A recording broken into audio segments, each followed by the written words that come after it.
Pangatlo ko na to. Sarap talaga. Grabe.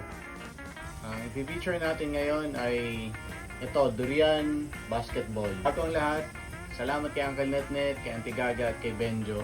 Kasi binigyan nila ako nitong 3 piraso ng basketball na durian. Special tong mga basketball na durian na to kasi galing to sa puno na tanim pa ng lolo namin. So ako, nagkaanak na ako, abutan pa ng anak ko to. Makakatikim siya ng durian na yan, mula pa sa puno na itinanim ng lolo ko noon. So kahit wala na yung lolo ko, kahit pa paano, ito yung alaala niya, yung mga durian basketball na to. So ayun, pakita ko lang sa inyo.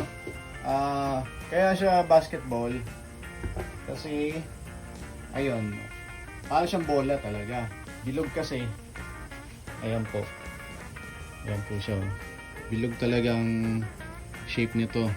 No, tapos ang ganda ng shape niya. Meron pang mas malalaki nito actually. Ito na harvest lang to. Pero meron pa pong mas malalaki nito. Yung tinik nito, yan, hindi naman siya masyadong dikit-dikit. Pero ang kulay nito, ang alam ko ay may pagka-yellow. Parang kulay ng arensilyo pala. Ganyan. Tapos, ang kanyang buto, minsan may maliliit, may malalaki. Ganyan. Pero ano siya, tamang-tama lang. So marami ring laman to.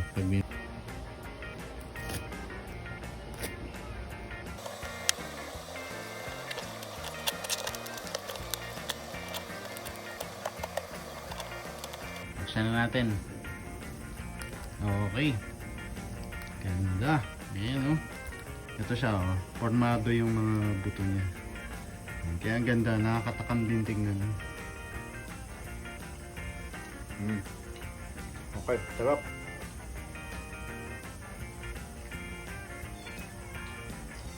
Ayun siya, maraming laman. Yun yung maganda sa durian basketball. Para siyang arensilyo except ang milder yung tapang niya. Hindi siya ganun katapang.